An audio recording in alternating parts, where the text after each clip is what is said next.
Olá, Taubaté. Aqui você se conecta com a nossa programação através do nosso mix de conteúdos. Hoje é sexta-feira, 18 de outubro de 2024 e você confere comigo a partir de agora os destaques da edição de hoje. Tem os melhores cortes, são shorts da nossa programação, tem as notícias atualizadas de Taubaté e do mundo no Mix de Notícias. E na hora do papo a gente vai falar sobre o Dia Mundial da Menopausa, que se comemora nesta sexta-feira, dia 18. E ainda tem o quadro Audiência em Prática. Você vai acompanhar junto comigo as leis que passaram aqui na Câmara antes de se tornarem práticas na vida dos cidadãos. Tudo isso e muito mais a partir de agora no Mix da TV.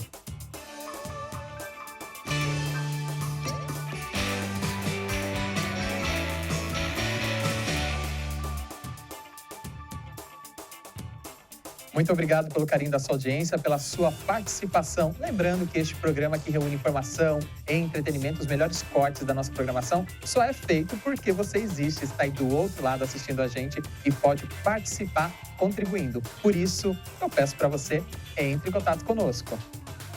Aí na tela estão os canais para você participar aqui da programação da TV Câmara Taubaté. Através do e-mail tvcâmaratete@gmail.com você manda sua dúvida, sua sugestão, sua crítica. No nosso canal youtube.com/tvc Taubaté tem uma playlist completa de todos os vídeos aqui da casa. Você ainda pode assistir ao vivo a nossa programação e voltar ao que foi exibido na TV em até 12 horas. Também acompanha tudo que está ao vivo, interage, compartilha e comenta lá no facebook.com/Câmara Taubaté.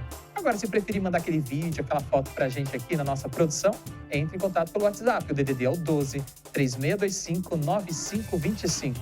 Portanto, estão na tela os contatos para você participar aqui do Mix da TV. E a gente começa a edição desta sexta com um short da nossa programação. A gente traz para você agora o Conexão Popular, falando sobre problemas relacionados ao turismo regional. O secretário Ricardo Vilhena e o guia turístico Ricardo Ferreira falam com a gente agora sobre o turismo aqui na cidade de Taubaté. Vamos ver? Solta o play. Exatamente por Taubaté não ser esse destino óbvio, né, como você citou, quais são então as modalidades de turismo que a gente pode explorar? Na verdade é isso, ele, apesar de não ser óbvio, ele tem muita potencialidade, né? Então, só para contextualizar, quando eu entrei na diretoria em julho de 2021, a primeira coisa que eu fiz foi, né, fazer um pequeno diagnóstico ali do que tinha já de planejamento, alguma coisa, e praticamente não tinha nada ainda, né? Mais uma vez, isso não era visto pela administração pública, né? Nunca foi visto como uma ação importante. Então, o que eu fiz? Eu criei 6 eixos estratégicos de trabalho dentro da diretoria, né? Um eixo de publicidade e marketing, a gente precisava fazer publicidade dos nossos atrativos, um eixo de capacitação, a gente precisava buscar capacitar o trade turístico, monitoramento, né? Uma gestão de dados, né? Onde nós criamos o Observatório do Turismo, né? Que é um relatório mensal que nós soltamos com informações básicas do turismo, de emprego no turismo, movimentação dos hotéis, né? Fluxo dos hotéis também, enfim, algumas informações, porque a gente precisa entender e monitorar para poder definir as políticas, né? Então, essas estratégias a gente implantou. E também criamos algumas áreas principais de turismo, né? Quais sejam? Nós temos várias possibilidades aqui, né? O cultural, que é meio natural, né? O Taubaté é uma cidade muito cultural. Então, o turismo cultural é extremamente importante e ele tem que estar realmente com muito foco, né? Mas nós temos um turismo religioso aqui em Taubaté também importante. Nós temos um turismo rural que está se desenvolvendo. Nós temos um turismo esportivo, tem vários eventos esportivos acontecendo na cidade de Taubaté e isso traz muita gente aqui para a cidade, né? Nós temos tradicionalmente turismo de negócios, que sempre foi muito forte, apesar de não ser muito alardeado, né? E não ter sido trabalhado estrategicamente, mas ele por si, ele era um turismo forte, né? Então são várias áreas estratégicas também de turismo que a gente vem buscando trabalhar todas essas áreas, né? Mas eu concordo que a gente realmente teve muitas dificuldades aí para implantar isso. Nosso trade turístico, ele também não está muito alinhado ainda, né? Então, cada um quer meio que cuidar do seu negócio ali e é difícil a gente unir todas as coisas, né? queria lembrar que nós fizemos aí pela Associação Comercial 2 seminários de turismo bastante interessantes aí no ano de 2021 e 2022. Trouxemos pessoas bastante importantes, trouxemos o secretário de Turismo do Estado de São Paulo para fazer uma palestra, exatamente tentando motivar o trade turístico, né? Nós temos núcleo de turismo dentro da Associação Comercial também, né? Mas existe essa dificuldade. O próprio Contur, que ficou meio adormecido por muitos anos, né? Agora, a partir inclusive da presidência do Ricardo Ferreira, ele começou a se movimentar. Agora com a nova presidente também, com a Gisele, ele está se movimentando bastante, né?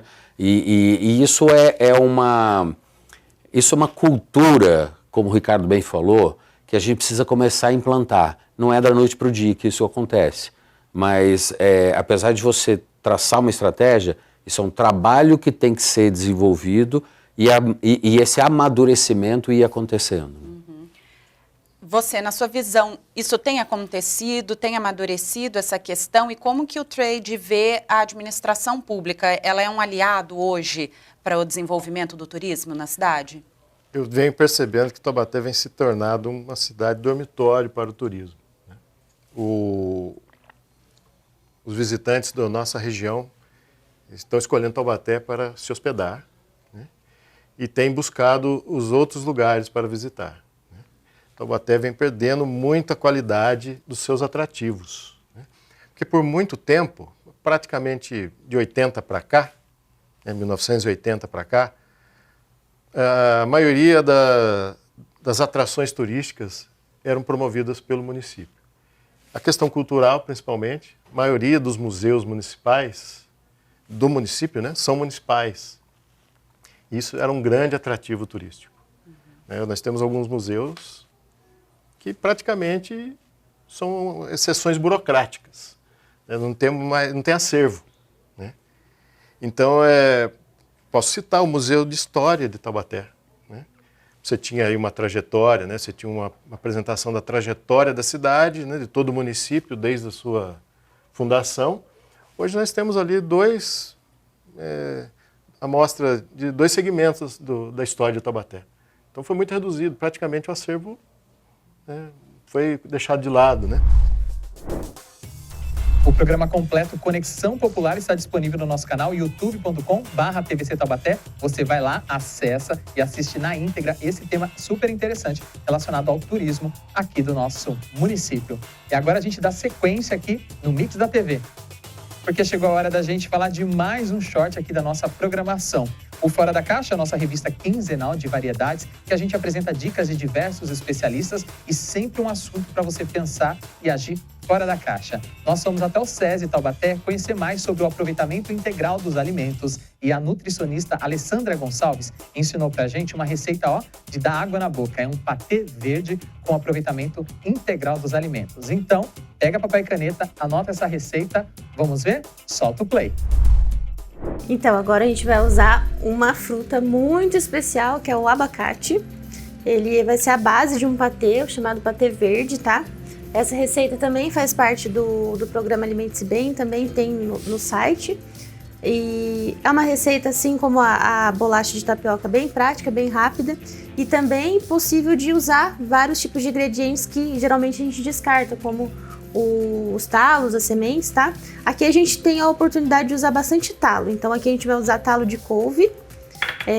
Aqui eu tenho cheiro verde já cortado com os talos, então eu não aproveitei somente as folhas, então usei também os talos, tá? E o que a imaginação pedir, tá? Então, receita bem prática, bem rápida. A gente vai juntar aqui no liquidificador 1 xícara de ricota.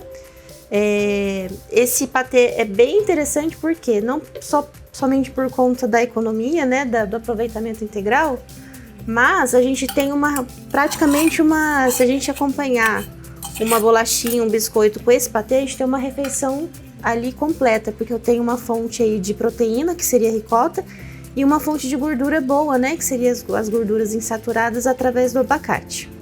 Além das fibras com os talos. Então aqui eu vou colocar a ricota, o cheiro verde e o talo de couve. Aqui eu tenho suco de 1 limão, tá? Então aqui a gente vai usar a polpa de meio abacate, tá? Lembrando que esse abacate ele precisa estar bem madurinho, bem molinho, tá? O abacate, Alessandra, é um alimento completo, assim, em relação à questão da gordura? Ele é saudável para o nosso organismo? Sim, ele é saudável pela questão de ser uma fonte de gordura insaturada. Então, as gorduras insaturadas, elas funcionam como se elas fossem agentes de limpeza mesmo, né, no nosso sangue. Então, ela trabalha na questão de eliminar as gorduras saturadas. Então, em relação a essa questão do perfil lipídico, ela é ótimo. E aqui a gente vai usar... Aqui eu tenho alho triturado, mas pela quantidade pode ser 1 dente de alho, tá? Se vocês preferirem em casa deixar com um pouquinho mais de gosto de alho, pode usar um pouquinho mais. Então aqui eu tô usando uma colherzinha e meia de chá de alho triturado. E aqui eu tenho açafrão, que é um tempero natural, um super antioxidante natural também. Vou colocar uma colherzinha rasa, tá? O açafrão tem que tomar um pouco de cuidado para não exagerar, que ele altera bastante o sabor. E aqui, antes de bater, eu vou colocar um pouquinho de água, que eu tenho em torno mais ou menos de 100 ml de água. Pode estar usando esse 100 ml. E o sal é a gosto.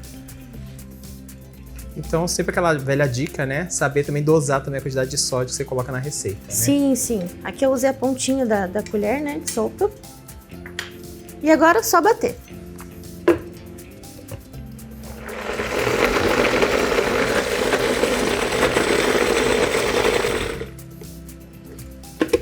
Prontinho, nosso patê tá pronto. Até que ponto, mais ou menos, a gente sabe que ele tá ok? Ó, quando ele tá homogêneo, tá? Então misturou aí todos os ingredientes, ele vira realmente uma pastinha. Ele fica bem cremoso, tá? Não tem necessidade, geralmente a gente faz patê com base de maionese, né? Aqui a gente não tem necessidade de estar usando nenhum tipo de outro tipo de gordura, né? E depois que a gente pode refrigerá-lo e pode utilizá-lo até em quanto tempo, o ideal? Aqui, se a gente armazenar na geladeira, num recipiente fechado, por se tratar de um produto natural, né, não ter conservante, a gente consegue consumir até 3 dias. Tá pronto então o nosso patê verde, que é o nosso complemento da nossa primeira bolachinha de tapioca com semente que a gente aprendeu no primeiro bloco. Agora é um casamento, é uma união desses dois elementos, né? Sim, isso aí. E é uma união super saborosa e super nutritiva. E aí, gostou dessa receitinha de patê de dar água na boca? Lembrando que o programa completo está disponível no nosso canal, youtube.com/tvc Taubaté. Lá tem outras receitas e tem outros programas que vão te deixar pensar e agir fora da caixa. Vale a pena você acessar o nosso conteúdo. E agora a gente segue aqui o nosso programa porque está na hora do nosso primeiro intervalo nesta sexta-feira, dia 18. A gente segue porque daqui a pouco eu volto com mais informações, mas tem a Hora do Papo, um dia muito importante hoje, é o Dia Mundial da Menopausa. A gente vai conversar com a médica a doutora Gabriela Moraes, que é ginecologista e obstetra. Fica com a gente, conectado com o nosso mix de conteúdo. O programa volta já já, não saia daí.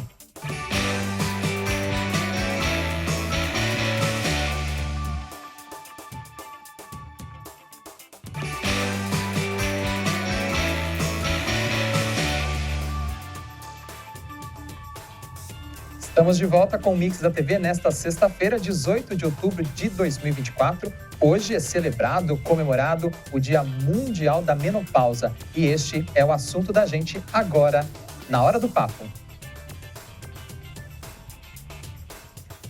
O Dia Mundial da Menopausa, celebrado em 18 de outubro, foi criado pela OMS, que é a Organização Mundial da Saúde, e o objetivo é promover, melhor dizendo, o debate sobre a saúde feminina. A data visa incentivar o acompanhamento médico e a busca por qualidade de vida das mulheres. Para falar mais sobre este assunto, a gente conversa agora com a doutora Gabriela Moraes, que é ginecologista obstetra. Antes de eu falar dessa data importante, hoje também é Dia do Médico, quero começar parabenizando por essa data tão importante. Muito obrigada e muito obrigada pelo convite. A gente vai falar de um assunto que ainda é tabu na nossa sociedade. Quando a gente fala de mulheres, tem muitos assuntos assuntos ainda que não são discutidos, não estão nas rodas de conversa. Então, para o nosso telespectador, nossa telespectadora, as informações que a gente vai receber aqui agora serão de profunda importância. Eu começo perguntando o básico, né? O que é menopausa? Bom, a menopausa é o estado de falência ovariana da mulher. Então, a mulher, quando entra na menopausa, para de produzir os hormônios que basicamente regem a vida e o corpo dela, em especial estrogênio, progesterona e testosterona. Isso é a menopausa. Este momento da vida da mulher, ele tem uma data específica para começar? Existe uma idade média, mais ou menos, que essas mulheres entram na menopausa ou vai de caso a caso? Existe. A mulher brasileira entra, em média, na menopausa entre 45 e 55 anos. Mas a partir dos 40 anos, a mulher já pode começar a sentir os sintomas da menopausa, que é o que a gente chama de climatério. E é muito importante lembrar que a menopausa é um diagnóstico que nós fazemos retroativo, ou seja, nós falamos que a mulher entrou na menopausa quando ela está 1 ano sem menstruar. Então, as falhas menstruais que vêm antes, os sintomas nós chamamos de climatério, mas fazem parte, a sintomatologia toda faz parte do mesmo processo de falência ovariana. Quando a gente fala de sintomas, doutora, quais são os principais sintomas que as mulheres apresentam? Os principais, o principal, assim, de longe, são os calorões. São aquelas ondas de calor que a mulher refere, que começam, assim, na região do peitoral e sobem e dá uma suadeira, geralmente despertam a mulher à noite. Ela começa a transpirar muito e são sintomas que vêm e vão, são calorões que vêm e vão.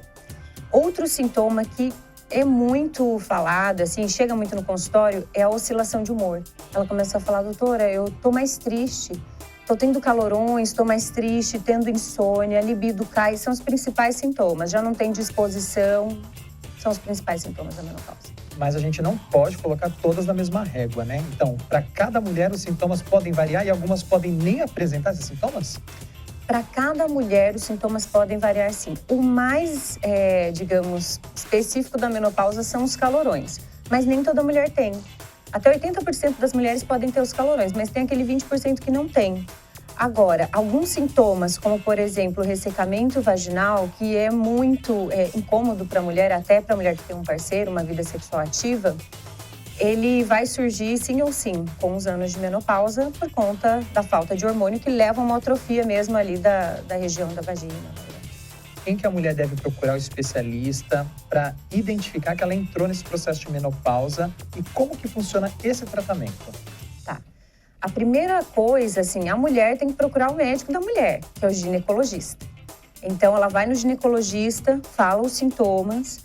O ginecologista vai fazer uma série de exames hormonais, inclusive, principalmente, né, para direcionar a gente num diagnóstico e excluir algumas outras causas. E o tratamento é basicamente o hormônio, repor o hormônio. Então, doutora, toda mulher precisa fazer reposição hormonal?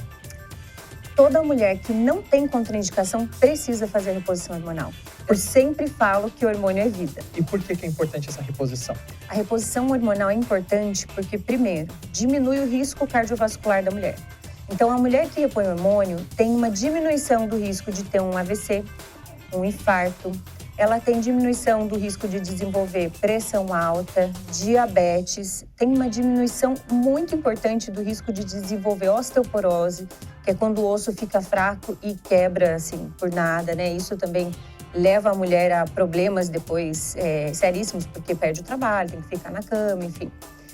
A mulher precisa repor hormônio porque o hormônio ajuda na produção de colágeno. Então, a pele da mulher vai ficar mais firme, aumenta a musculatura da mulher, então também é importante. Melhora na libido, melhora o humor, melhora a disposição. Então, toda mulher precisa repor hormônio. São inúmeros benefícios. Essa reposição, ela é durante um período, ela se estende ao longo de toda a terceira idade da mulher? A reposição hormonal, a gente começa no climatério. Quando a mulher começa com sintomas já de menopausa, que eu te falei, ela começa no climatério. Às vezes ela ainda até menstrua. Então, ali a gente já começa a reposição. E eu sempre falo para os pacientes que a reposição hormonal a gente faz até a próxima consulta. Por quê?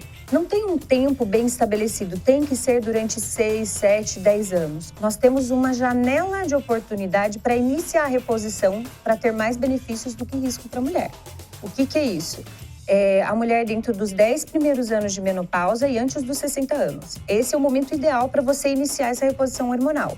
Agora, a manutenção, nós individualizamos sempre no consultório. Enquanto a mulher não tem contraindicação, nós mantemos, porque para a qualidade de vida dela faz toda a diferença. Quando ela é diagnosticada com essa necessidade de reposição hormonal, o que ela ingere? São cápsulas, comprimidos, injeções? Isso é todo dia, é periódico? Como é que funciona mais ou menos na média, sabendo que nem todo mundo vai ter o mesmo tratamento? Isso é importante falar, né? A gente individualiza o tratamento em todas as áreas. Então, nós temos reposição hormonal via transdérmica, seja na forma de gel, de adesivo, subcutânea, na forma de implantes. Temos a reposição hormonal via oral, via vaginal. Então, nós temos várias vias de repor hormônio. E como é que eu vou escolher a melhor via para a mulher? O mais saudável é a reposição hormonal não oral, a transdérmica, porque não mexe com os fatores de coagulação, são sempre hormônios bioidênticos. Mas, às vezes, o preço não é acessível para todas. Sim. Então, nós já temos também pílulas que já tem, por exemplo, estrogênio e progesterona, que a mulher toma via oral, tem um preço acessível e são muito boas também para reposição hormonal. Então, nós temos várias vias de reposição. Tudo isso vai variar de acordo com o que o paciente pode usar e o que o paciente também pode ter acesso financeiramente. Doutora, a senhora falou de reposição, em alguns casos muito mais viáveis, né? O SUS, que é o Sistema Único de Saúde, disponibiliza para essa mulher que não tem condições de ter um plano privado fazer esse tratamento gratuito? Infelizmente, o SUS ainda não disponibiliza de reposição hormonal para a mulher. Isso é algo que nós poderíamos conversar, né, com os vereadores sobre isso, o prefeito, porque a reposição hormonal é vida e deveria ser acessível e grátis a todas as mulheres. Existem vários preços de reposição hormonal. E, com toda certeza, se eles investirem nisso, nossas mulheres serão mais felizes, mais saudáveis e mais agradecidas. O SUS não disponibiliza. Nesta sexta-feira, dia 18 de outubro de 2024, nós estamos conversando e comemorando, entre aspas, né, fazendo uma homenagem ao Dia Mundial da Menopausa, para a gente trazer esse alerta, falar mais sobre essa condição relacionada às mulheres, para que a gente possa pensar em estratégias de prevenção, de combate e identificação de uma necessidade dessas mulheres, principalmente relacionada à questão da reposição hormonal. A gente está conversando com a doutora Gabriela Moraes, que é ginecologista e obstetra. Doutora, a gente ouve muitos mitos na internet, muitos fake news, né? Quando fala de reposição hormonal, a gente acaba associando a possibilidade de câncer. É um mito ou é uma verdade? A reposição hormonal em si não causa câncer. Mas se a mulher tem uma célula que tem uma mutação para câncer, de mama, né? No caso, eu acho que você estava falando. Então, se a mulher já tem uma célula mutada para o câncer e a gente dá o hormônio, a mama responde ao hormônio. Então, essa célula vai replicar mais rápido, o câncer vai aparecer mais cedo. Isso por um lado. Mas com as novas tecnologias de reposição hormonal, os hormônios que são idênticos aos produzidos pelo corpo, a gente vê assim um aumento mínimo no aumento do risco de câncer para a mulher. É mínimo. E uma vez que ela começa esse tratamento, doutora, em quanto tempo mais ou menos ela volta a ter uma qualidade de vida, diminui esses sintomas, volta a fazer atividade física, por exemplo? Porque dá para ter uma vida, vamos dizer, entre aspas, normal ou perto do que ela tinha antes de começar o processo do climatério. Com certeza dá para ter uma vida excelente com a reposição hormonal, como ela tinha antes. E no primeiro mês da reposição hormonal, ela já sente os benefícios dos sintomas. Quais são as dicas, então, que a senhora deixa para quem está assistindo a gente agora, nossa telespectadora lá em casa? Pode ser também para um homem, um jovem, que vai passar essas dicas para a mãe, para a tia, para a namorada. Qual é o macete, qual é a curiosidade, por onde que ela começa, para que não chegue lá na frente e tenha um problema na vida dela?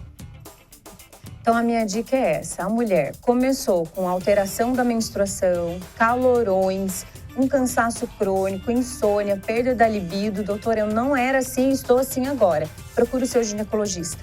Se for um processo de climatério ou menopausa, já inicie o seu tratamento quanto antes, para colher todos os benefícios e minimizar os riscos desse período. Doutora, muito obrigado pela participação, a disponibilidade em vir até aqui os estúdios do Mix da TV. Parabéns mais uma vez pelo seu dia, que é o dia do médico, da médica. E quero também estender assim, os cumprimentos a esse trabalho tão bonito que ajuda as mulheres a desmistificar esses assuntos relacionados à saúde feminina. Muito obrigada a você. E assim a gente encerra a Hora do Papo desta sexta-feira, dia 18, falando sobre o Dia Mundial da Menopausa.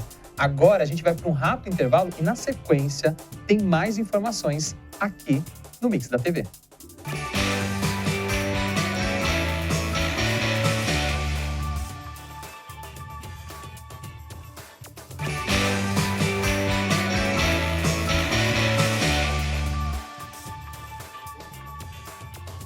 Estamos de volta com o Mix da TV nesta sexta-feira, 18 de outubro de 2024. E agora a gente atualiza para você o que acontece aqui na nossa programação. Está no ar a nossa grade da TV. E o destaque é o programa Espaço Comunitários. Nele, personalidades, instituições, ONG, associações são os nossos personagens principais. Eles contam pra gente quais são as ações sociais que eles investem aqui na cidade de Taubaté. Neste programa tem vez e tem voz para todo mundo que faz alguma ação social, benéfica e positiva para o nosso município. O Espaço Comunitário é apresentado por Tânia Vinhas e vai ao ar na nossa programação quinzenalmente, aqui na grade da TV Câmara Taubaté. E agora a gente segue aqui o nosso Mix da TV, porque está na hora do Você Entrevista. É mais um short aqui da nossa programação.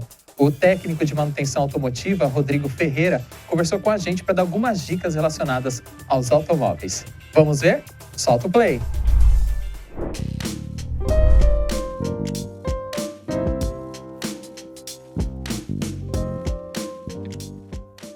O próprio nome já diz, né?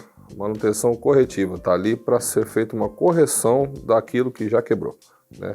A preventiva, ela está ali para prevenir aquilo que pode quebrar, que tem um desgaste maior, para evitar barulho, para evitar desconforto no habitáculo do veículo e até mesmo para economia de combustível, né? A corretiva geralmente é depois que quebrou. Isso, quando causa essa ruptura do componente, essa quebra de uma peça, por exemplo, o custo tendencia a ser mais alto, né? Esperar quebrar nunca é a melhor opção, certo? A gente tem uma conta básica que a gente faz na mecânica que 5 vezes mais barato fazer uma revisão preventiva do que uma corretiva. Ou seja, seguir os itens de manual, seguir os itens que você já está ouvindo algum desgaste, sentir qualquer barulho no carro, já leva na oficina da sua confiança, faz uma pesquisa, de repente fica muito mais barato do que você esperar quebrar um componente e até mesmo causar um acidente.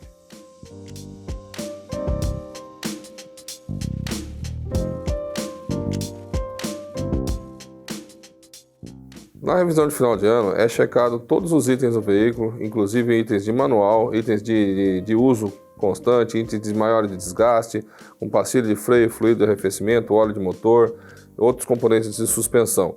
Uma revisão de final de ano, uma revisão de viagem, onde você vai pegar o seu carro, vai colocar a sua família dentro, vai viajar, né?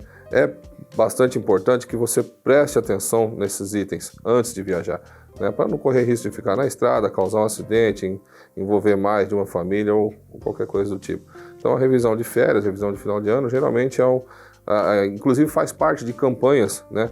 Detran dos estados, faz parte de campanha das prefeituras, que você saia de casa com o seu carro revisado para que possa voltar em segurança para casa.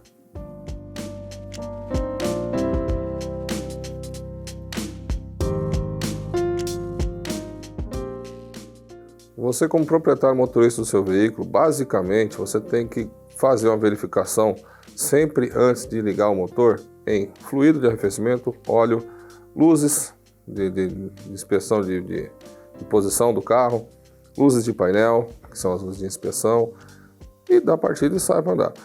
Não é legal que você faça esse tipo de vistoria com o carro já quente, já aquecido, já em movimento, num posto, num outro local qualquer, da sua escolha, porque muda totalmente as características de descanso do carro nessa condição. É uma maneira mais fácil, mais rápida de você identificar um problema. Vazamento aparece muito no chão, aparece no próprio carro. Quando você levanta o capô para fazer uma verificação de nível de fluido, você percebe que aquele nível está mais baixo, o que vai acontecer? Você já dá uma olhada no ambiente geral, naquele cofre do motor que a gente chama, né? Geralmente, quando está com fluido, né, tem coloração. Cada montadora tem um tipo de fluido, uma coloração diferente. E você consegue observar, nossa, tem um vazamento mais ou menos naquela posição, tem alguma coisa acontecendo ali.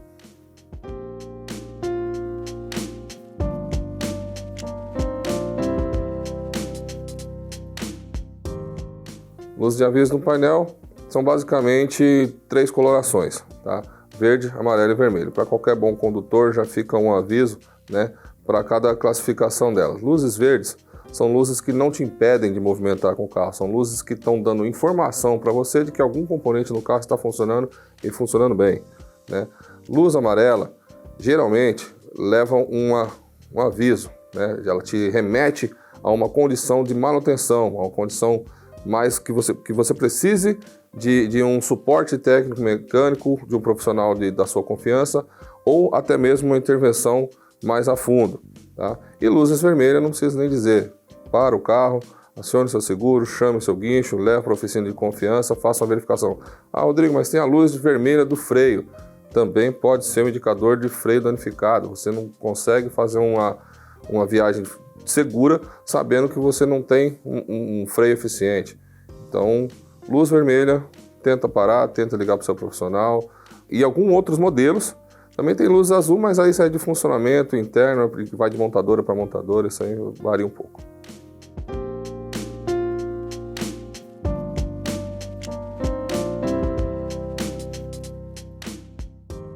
Existe uma coisa no uso rotineiro do carro que a gente apelidou como memória de uso, né?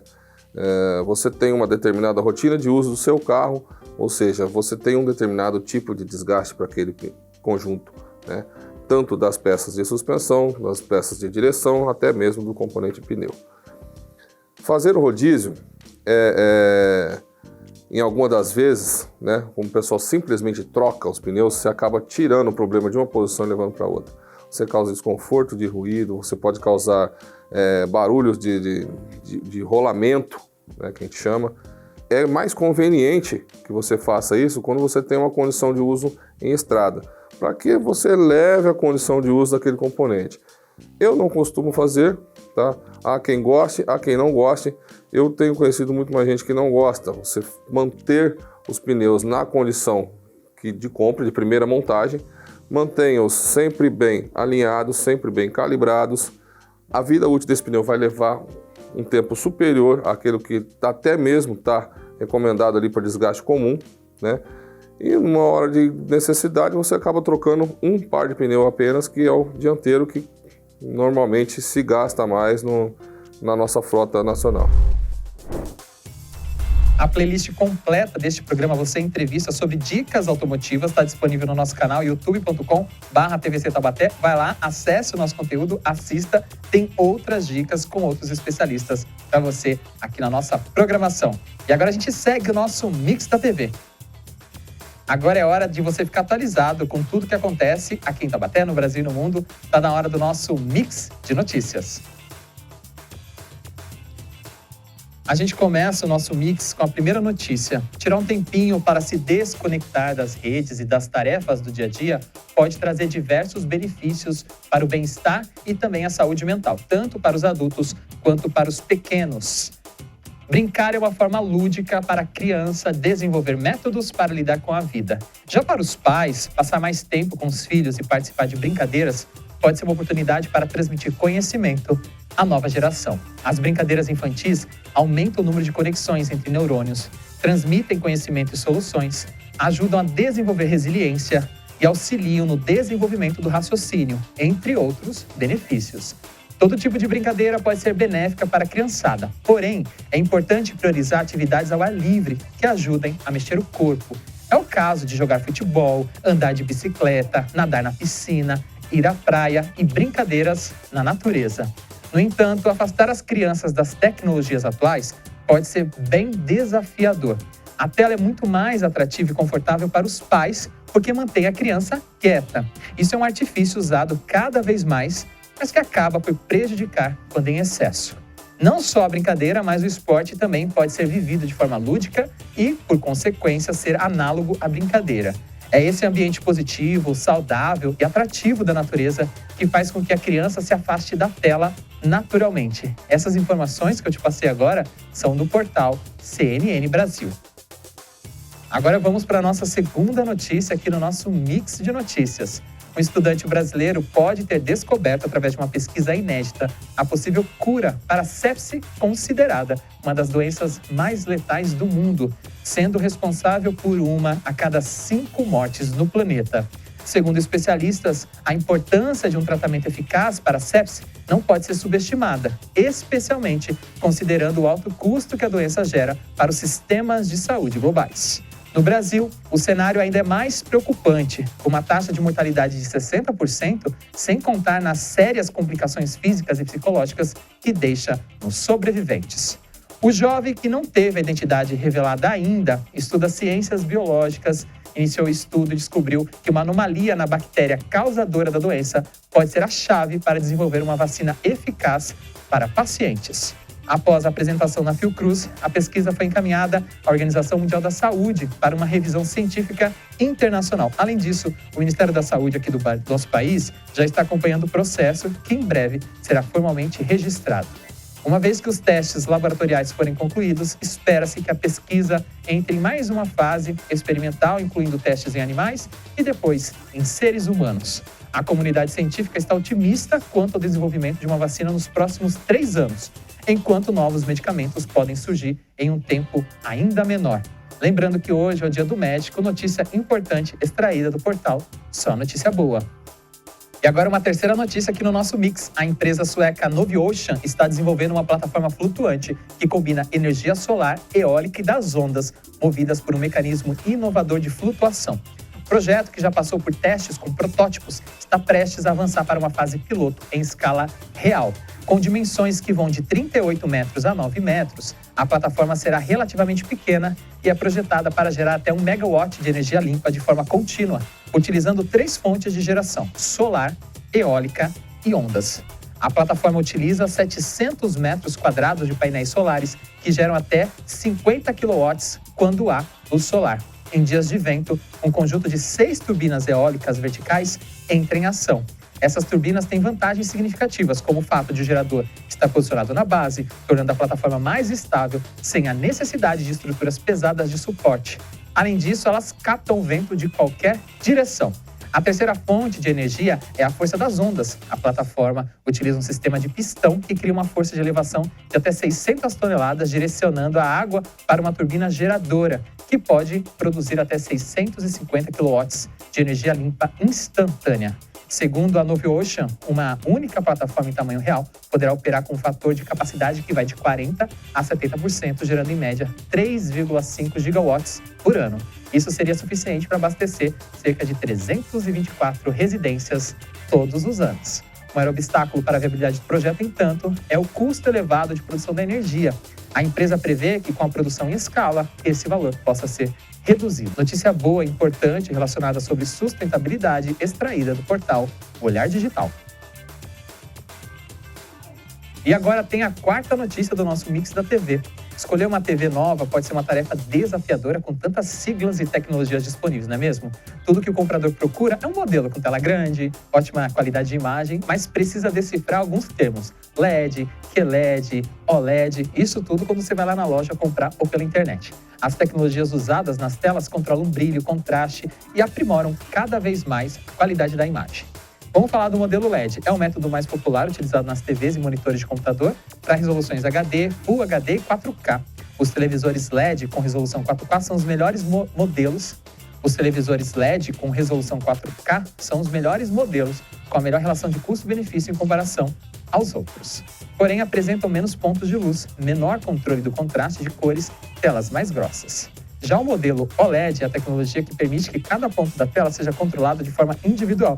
Assim, em uma cena escura com uma pessoa ao centro, somente os pontos necessários se acendem, deixando os demais apagados. Isso é apenas um exemplo. Como conseguem emitir luz própria, as TVs OLED não requerem uma camada extra de iluminação traseira. E isso faz com que os modelos mais finos e os bem mais caros fiquem bem mais caros em comparação a outras tecnologias. Só está disponível em TVs com resoluções 4K e 8K. Porém, apresentam menos brilho do que os concorrentes e a vida útil do televisor pode ser mais curta. E tem mais um modelo aí que você deve ter ouvido falar nas redes sociais, nas lojas, é o QLED. Possui pontos que são iluminados por luz de fundo de LEDs, absorvem a luz e emitem cores específicas e, desse modo, as cores ficam mais saturadas e brilhantes, algo que faz diferença em ambientes mais claros. O contraste nas telas QLED também é melhor, com cores escuras, demonstradas com maior profundidade e maior nitidez nos detalhes das imagens. Também a tecnologia está disponível em TVs 4K e 8K, porém possui nível de contraste e ângulo de visão menor do que o OLED. Essas informações que eu te passei agora são do site G1, no Guia de Compras.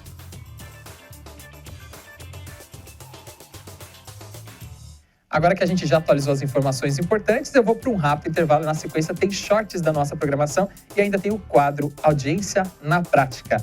Tudo isso e muito mais daqui a pouquinho, logo depois do nosso intervalo. Fique junto e misturado com a nossa programação.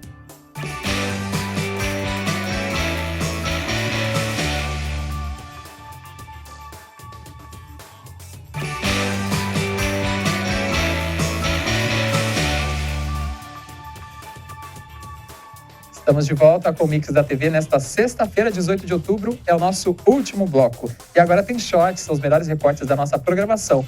No Desbravando Taubaté, a gente explora os 4 cantos da cidade. Na temporada 2023, a gente conheceu um pouco mais das histórias da Catedral de São Francisco das Chagas. É o trecho que a gente assiste a seguir. Vamos ver? Solta o play. A gente continua aqui no Desbravando Taubaté, mostrando mais detalhes aqui da igreja, da Catedral de São Francisco das Chagas aqui em Taubaté. Eu continuo conversando com o Padre Fred. Em 1639, a gente tem um bandeirante importante, que é Jacques Félix, que é o fundador de Taubaté. Ele constrói a primeira capela. Ele já tinha uma devoção a São Francisco de Assis? Isso é conhecido, é tido, é tradição de que o nome quem escolheu foi ele na fundação. Houve a separação da Casa da Espanha de Portugal, e aí então a dinastia Bragança, né, ela deu razão e peso para as cidades que já estavam existindo, você vê, 1639. Então, quando foi em 1645, foi feita a vila, e aí então foi feita, deu-se o pelourinho, quer dizer, a criação da vila oficial. E foi construído câmara, cadeia e capela. E a capela é logo ali, que depois vocês vão mostrar, que hoje ficou Capela do Santíssimo. Um pouquinho depois que essa capela de taipa foi construída, aí então se fez esse anexo, que é o grande corpo da igreja. Depois veio com a elevação da cidade de Taubaté para a diocese, que abrangia todo o Vale do Paraíba, e por ser a primeira diocese, recebeu a cadeira do bispo, que chama-se cátedra, do latim, catedral. Isso já em 1908. Mas a primeira cadeira está aqui no altar, enfeitando. Depois de 1940, houve uma reforma grande na igreja, quando derrubaram as paredes internas, se conservou só lá o retábulo, o altar-mor. Então a igreja ganhou espaço. E hoje, então, ela está aqui com esse trono novo, a cata a gente chama de trono, carinhosamente. E hoje está aqui Taubaté com 13 localidades, 11 cidades e 2 distritos ligados a Taubaté, a Igreja-Mãe. Quais imagens aqui de santos são preservadas e são daquela época? Tem alguma? Sim, tem quase tudo, só que não estão na catedral. Elas estavam guardadas aí, vamos chamar de depósito, mas era um barracão antigo. E quando quis se reformar o barracão, as imagens foram doadas para a prefeitura. Então foram levadas para a Capela do Pilar. Mas a Capela do Pilar começou a entrar em declínio. Então a prefeitura falou para a igreja, é melhor vocês tomarem conta de novo. Então essas imagens hoje estão todas no Museu da Diocese, que é anexo à Cúria e Mitra, que é lá na Praça de Santa Teresinha. Então todas as imagens lá. Aqui na catedral, padre, qual que é a imagem mais antiga aqui? A imagem da morte de Nossa Senhora, não é? Eu diria até resto de Idade Média. Mas eu não vou falar porque eu não sou artista, não sou perito. Mas a de São Francisco, no meio, é madeira, coisa bem antiga, tanto é que ela está lá em cima como destaque.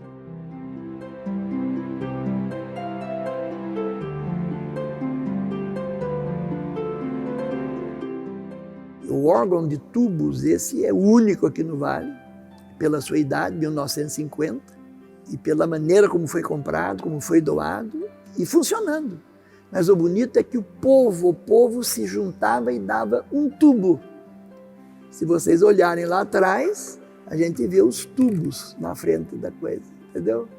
Nossa, tem um teclado que parece, sabe aquele retrato do Scala de Milão? Aqui, ó. Mas esse é um motivo de orgulho e que não pode perder. E parece que aqui embaixo é que está o controle dele para você tocar aqui embaixo e sair lá em cima. Tocam para cá para ficar perto do altar.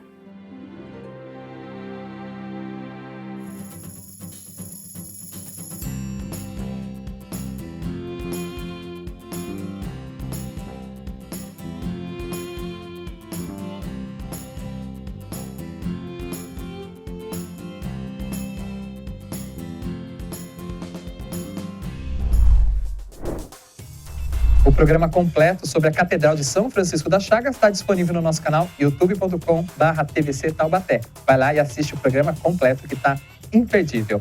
E agora, para a gente finalizar esta edição, tem o nosso quadro Audiência na Prática. Como a gente costuma fazer aqui no nosso programa, a gente fala muito sobre audiência pública, que é um instrumento de participação popular no debate de temas que impactam diretamente a comunidade. É na audiência pública que os munícipes podem manifestar sua opinião, oferecer propostas sobre o tema que vão embasar uma discussão e, posteriormente, a criação de uma lei. E hoje nós separamos para você o tema ensino domiciliar. Esse tema foi alvo de uma audiência pública no dia 6 de dezembro de 2021 e gerou a Lei 5.750, de 30 de agosto de 2022. Primeiro, vamos ver a matéria da Webcâmara sobre a aprovação da lei. Vamos lá? Solta o play.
Agora que a gente acompanhou esse Webcâmara, a educação domiciliar abrange os alunos da educação infantil, ensino fundamental e médio. As aulas podem ser ministradas pelos próprios pais ou por professores contratados.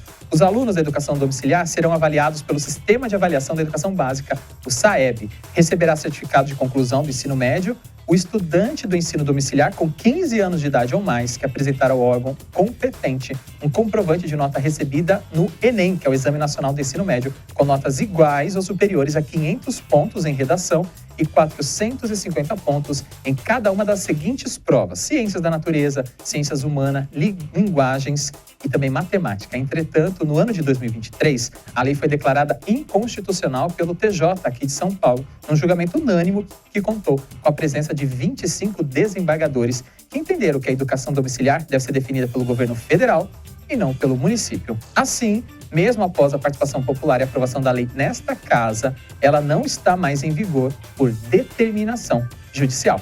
Dúvidas podem ser encaminhadas para a Secretaria de Educação no endereço Praça 8 de Maio, número 17, aqui no centro de Taubaté, ou no telefone 12 3621 4544.